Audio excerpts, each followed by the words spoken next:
Welcome to the Bringing the Human Back to Human Resources podcast. I'm Traci Chernoff, and I've spent my entire professional career in HR. Each week, we'll explore the delicate balance between people and business with the aim to reconnect the two and create meaningful outcomes. Listen in as I share my own experiences, challenge the status quo, and chat with guests from various industries about our mission to bring the human back to human resources. Hi, everyone. Welcome back to the Bringing the Human Back to Human Resources podcast. Thanks so much for being here for another week. This is like my first solo episode in so long. I have had so many guests for you to hear from and learn from that I've learned a lot from. And I've really missed having a couple solo episodes. Sometimes I think if you've been here long enough, you know, sometimes my creative juices just, they run out. And the guest episodes really help me to tap into that again and also like, I don't know, think about things differently. Like I never want to find myself in this echo chamber just preaching or talking about things that I find important or relevant or interesting. And that leads me to mention that I have so many amazing guests that are still scheduled for the rest of 2025. I will hopefully have a few more solo episodes sprinkled in. And I actually am already in 2026. So I haven't recorded for 2026 yet, but soon enough. But all of that to say that I would really love your feedback. It's been a little while since I've kind of given you this call to action, but I would just love to hear from you. Like, do you like the guest episodes? Do you like some more than others? Do you like the solo episodes more? Tell me how I can best serve you or at least kind of fulfill whatever it is that you're looking for. Podcasts are like a funny thing. I'm a podcast listener. I generally really only listen to like comedy podcasts. It's just, you know, kind of where I blow off some steam, I suppose. But I do also listen to like the Nerd Wallet podcast. It's a great podcast, by the way, and some other very niche, like specific podcasts similar to mine that are focused on helping people navigate certain things or that give them some new and interesting information.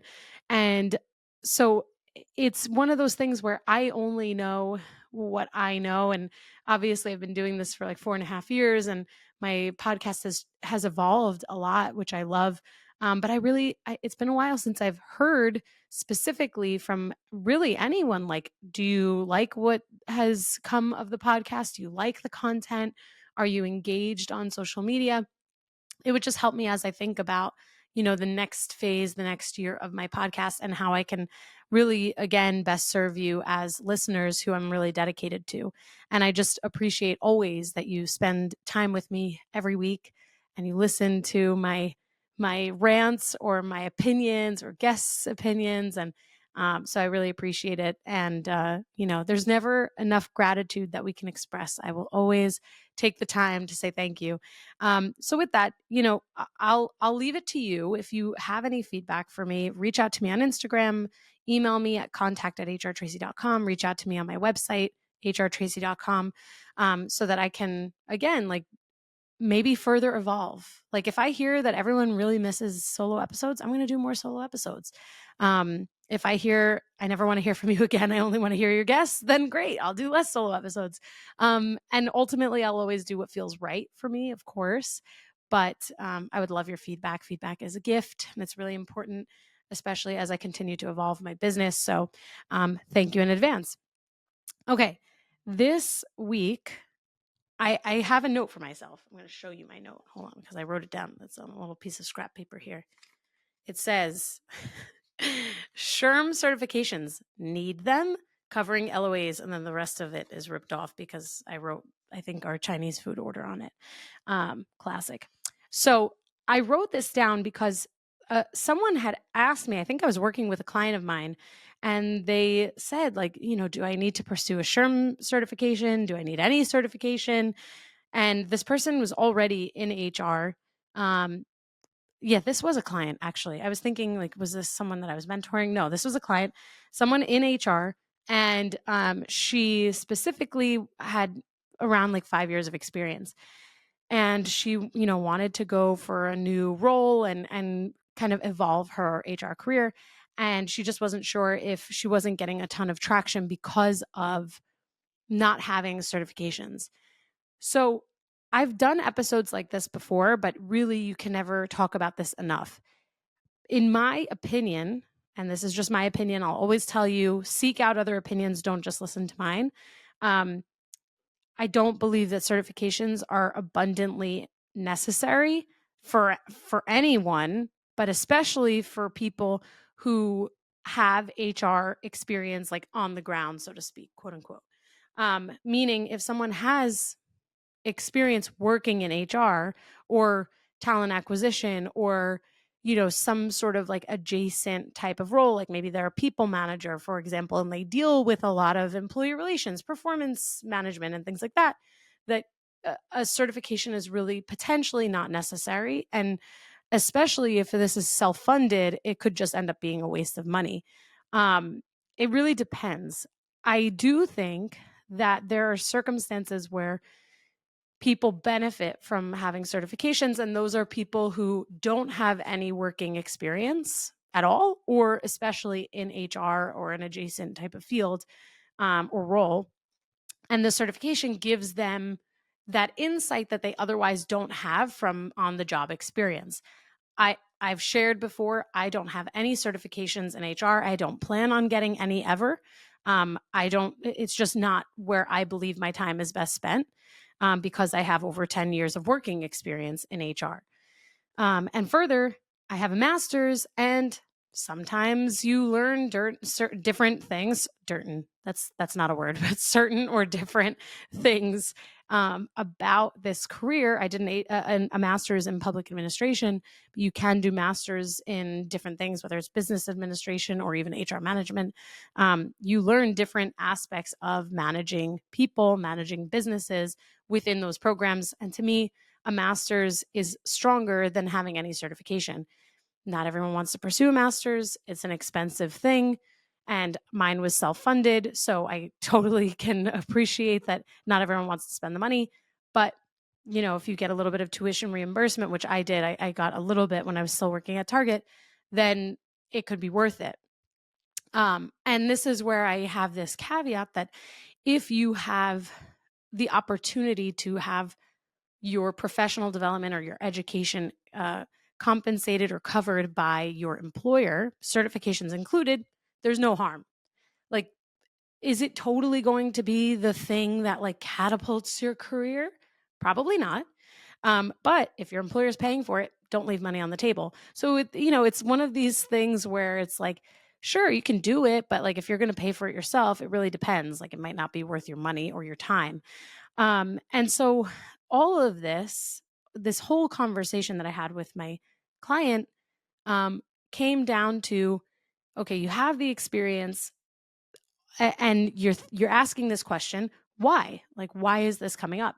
And it turns out that a lot of jobs are saying that they prefer different certifications, which I find really interesting, because similarly to really requiring any educational background or experience, is it really necessary to do a job well? And so I had even done my own little, side research on this because I was just interested to see, are a lot of jobs requiring this or are they preferring it? Like, where is it coming up? And especially for HR generalist roles, for like business partner roles, and even like director level, which I was really surprised by, frankly. It said like prefer SHRM certification or HRCI, equivalent certification. It's just a really strange thing to me because the best example of someone being able to do that job is really great experience, not a certification. These certifications are not what vets someone's ability to do the job. And so I think this is also potentially a message for employers out there who are hiring for HR professionals. Certifications, just because someone has a certification does not mean that they are going to be able to do the job, or that they're going to be able to do the job better than someone else. And I feel this same kind of way about educational experience requirements. Like in an HR role, do you really need to have a college degree? Do you really need to have a master's? My master's did allow me to earn more, and that is one great benefit. That's it sets you apart. You become a higher compensated person, which is great, but it does cost money to get these things. And when I think about this in the framework of equity, if people don't have access to those levels of education for whatever reason, whether it's because they don't know to take loans, they don't want to take loans. I took loans, it's very expensive, you pay it back. And you think about all the money that you could have had if you didn't have loans, but maybe that's just me. And not everyone wants to make those decisions or can make those decisions or have the resources to make those decisions. So it's like, are we as employers preventing great candidates from being sourced and considered just because of these what could be archaic educational or certification based preferences? And there are a lot of people talking about this. There always will be, I think, and I've talked about this before on my podcast. Certainly for some roles, especially those that are more technical, experience and or, educational experience or a background with specific degrees is probably really important. However, with HR, if someone has work experience and they only have not only but they have a high school degree, let's say, and they don't have anything else, why should that hold them back from being able to attain more experience? In fact, I worked with a client who is also a listener. Hopefully she still listens. I think she might. Who I worked on her resume and she did not have college experience. And this was something that she was working toward. And if I recall correctly, I think I am. And she, she was going for a promotion at work. And this was something that was required in the role, even though it was an internal, mobility opportunity. And we did, interview preparation also. And we talked through how she would talk about that. And again, I think it's great that someone like her, she was pursuing further education because that's the best investment that you can make in yourself, frankly. But I just think it's super archaic for employers to require educational experiences for HR degrees. Not HR degrees, HR roles. Sorry. If you get an HR degree, that's great if you want to. But again, the best thing that you can do is get the work experience. And then it begs the question of, well, how do I get the work experience if I can't get the work experience, right? And I was just, this is where I go to my next note, which is covering LOAs. And this was like a very last minute scribble on this piece of paper because I was talking to one of my team members about this. So we have someone on the team out on LOA, and this particular team member of mine is covering this LOA. And so she's in a temporary role. And she was saying how before she got into HR, she was working at a particular company, and someone who ended up becoming a mentor to her had, was really the person that got her into her first HR job.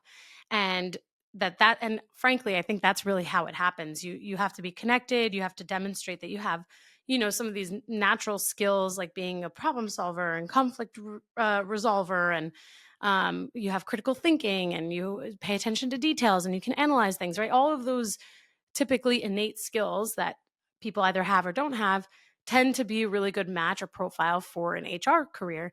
And so this team member of mine, her mentor noticed this and was able to really get her into what was the start of her HR career.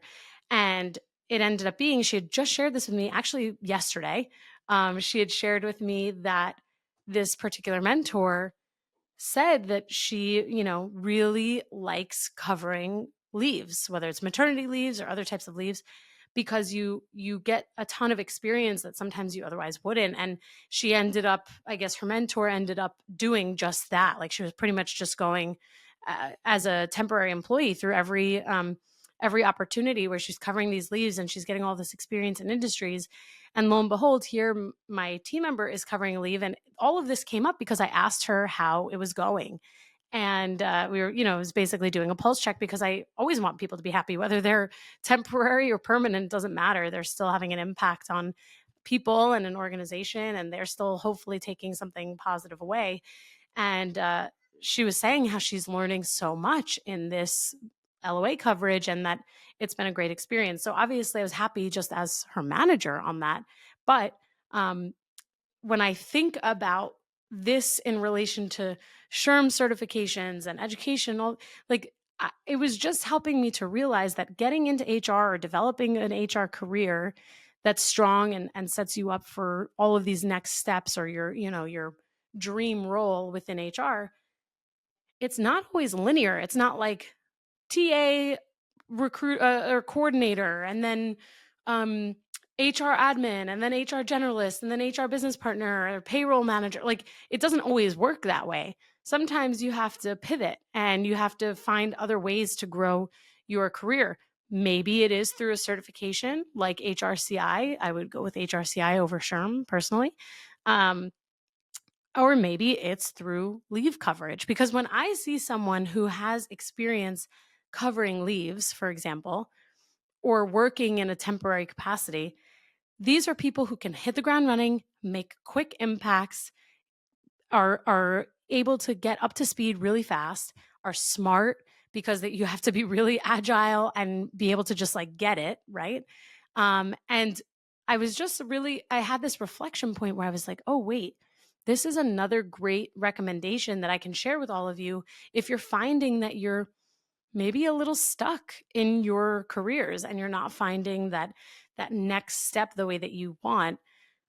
First of all, I actually shared this with a good friend of mine who ended up just securing a new role for herself in HR. But I was like, before I filled this role with my current team member, this LOA role, I said, "Hey, I have this opportunity. You're trying to leave where you are. Like, this is a great opportunity." And like, you never know, temporary roles turn into permanent roles all the time. This is the other message that I have for all of you is that you never know when this becomes like your next full-time gig. And she was not really open to it. She was like, I need more stability, and I get that.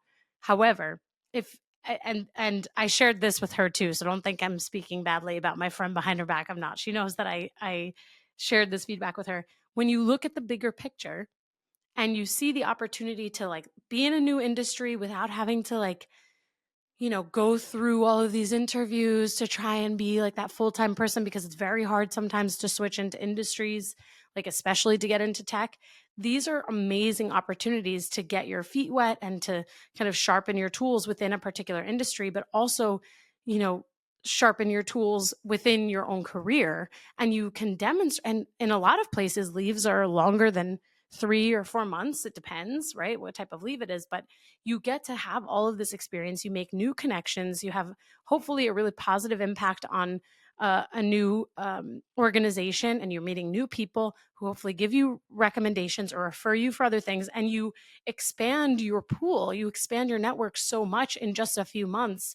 It's such a great experience, and it would be silly to just turn down a temporary role just because it's temporary. Like, I would really encourage everyone, I said this to my friend too, think about the bigger picture, really think about how this can catapult you into the next thing, especially if someone's trying to switch industries.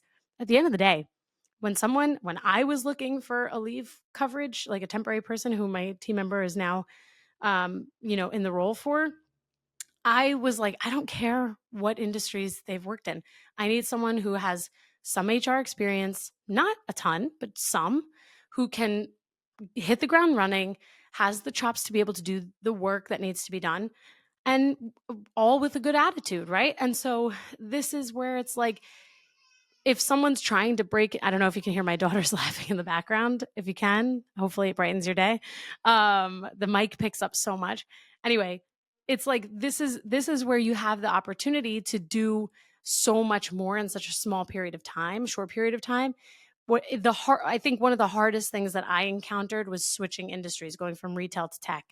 And if this resonates with you at all, if you're trying to shift an industry or you're trying to meet new people and you're finding it really difficult to hit the ground running and get these opportunities, really think about these temporary roles. Fine, you don't get benefits.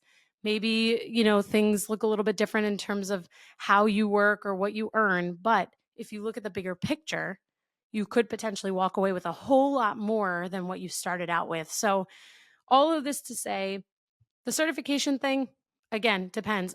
Personally, if you have at least 3 or 5 years of working experience, I don't think it's necessary. If you're finding that in interviews, jobs are like, oh, well, you don't have a certification. What's that about? And you're talking about your experience and they're still pushing back. I can't understand why they would push back, but then I would say maybe you can try and find a way for your current employer to pay for your certification. That's probably the best case scenario, is that you are not self-funding certifications that might not actually add value to your life or your career.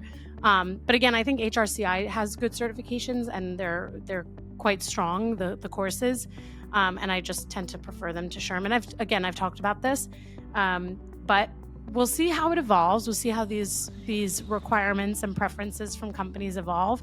But at the very least, hopefully some of you start to think about these temporary opportunities with a little bit more of an optimistic outlook as well. And I'm curious if anyone has worked in a temporary capacity, what your experiences were like, and if you have any, feedback or anecdotes to share there. So I hope you have a wonderful week ahead.